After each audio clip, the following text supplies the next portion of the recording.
Welcome to Recovery Rockstars Uncut, uniting the recovery community with raw and real stories. Your host, Kevin Z, puts the light on people and brands that are rocking the recovery lifestyle. So you want to be a rock superstar? RecoveryRockstars.com. Now, here's Kevin. What's up, and welcome to Recovery Rockstars Uncut. I am super stoked for today. We got a very special guest, Adam Jasinski. Adam, what's up, man? Hey, man, how you doing? How's everybody out there doing this week? Doing good, man. So, Adam, I got to let you know. I got to tell you something. Yeah. You know, a couple of months ago, you reached out to me. You hit me up on a DM, and you said, hey, bro, I want you on my podcast. And that was the first time I was on a podcast, man. And you inspired me. I had so much fun rocking that podcast with you that you inspired me to start my own. So I want to say thank you.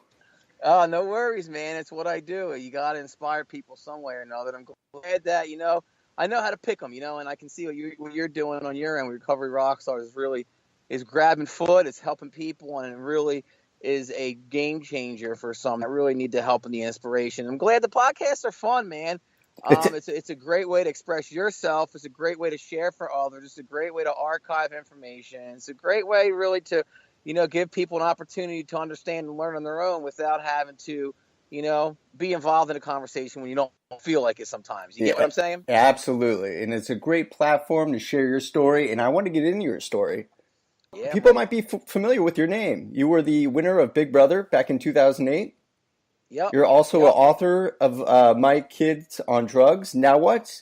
And you have another book that's coming up, which we're going to get into. But you know what? I want to hit the rewind button. I want to go all the way back to your high school days. And I want you to take us through how you started drugs, man. I know you were going to Cherry Hills High School West. I had read an article about you that, you started with pot, kind of moved into hash, heroin, coke, LSD, and crack. But take me through it. How'd you get started? And all the good stuff, man. All the good stuff. I like to have fun, man, and getting fucked up is fun. Yeah. It's crazy you touching on that stuff today. I live down right by that Parkland shooting that happened the other day here in South Florida. I'm literally, as we speak, blocks from the school, and it was a different landscape back then. There was more structure and I guess more moral code that I guess we went by. I mean, I knew I was doing wrong. I knew I was getting high and selling drugs in high school wasn't the right thing to be doing. Yeah. But now it's even scarier. And as for me, I was a manic person. I was undiagnosed mental illness, and I would just go out and just get it. I loved the rush. I loved the fun. I loved the high. I loved making money. I loved anything there was to do about the drug culture. It just clicked for me fast and right away. And the group of peers you hung out with changed. It's just fun. I mean, getting high is fun, dude. You can't take that out of it, out of the equation. So it's to the point when it goes from fun to, not fun is when it gets sometimes for some it's too little too late. Does it make sense? Yeah, absolutely. So back in high school, I mean, like you said, you were having fun, you were doing the drugs, you were dealing the drugs. At any point back in the day, were you concerned about being an addict?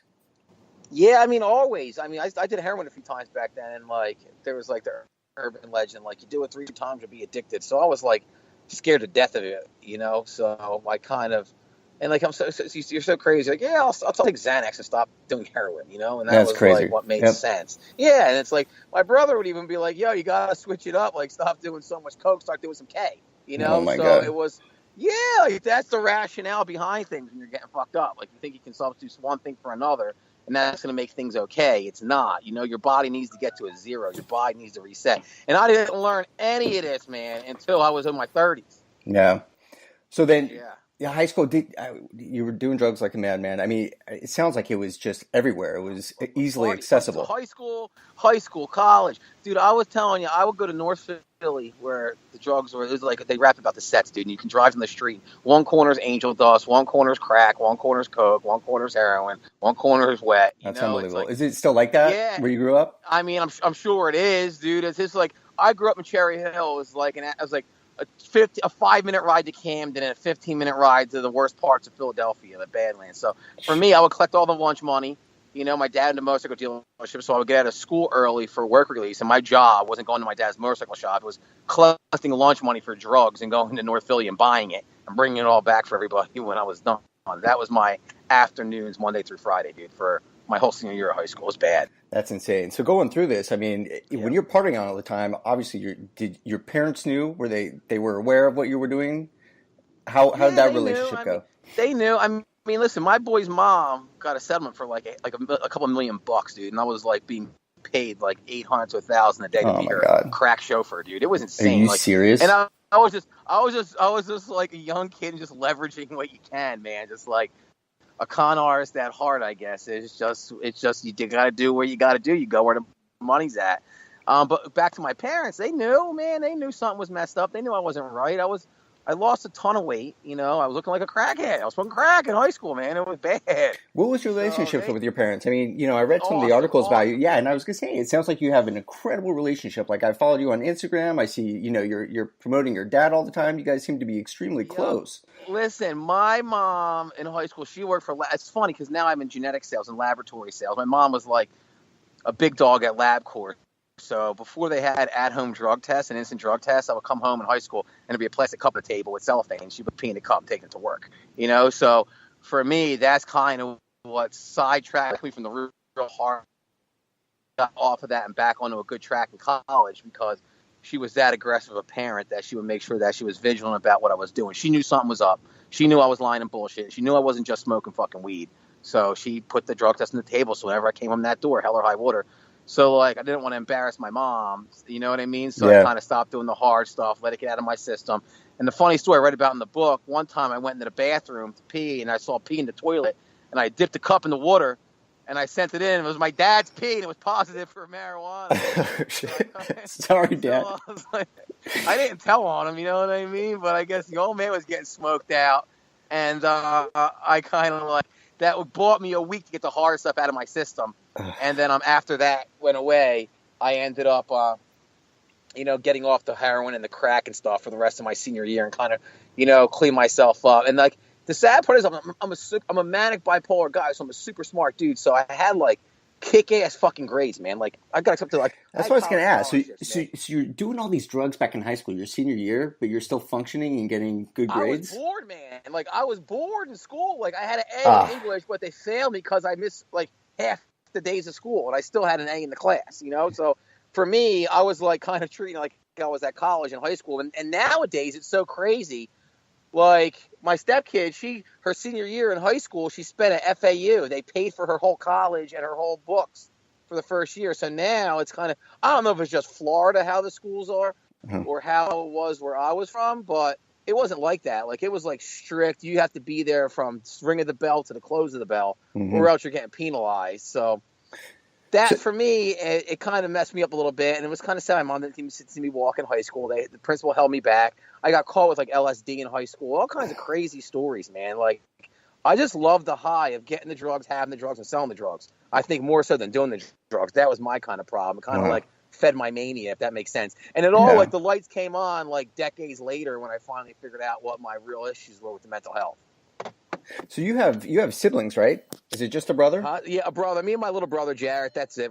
He's kind of on strike with me right now. We go through our phases, but we're really close and really tight.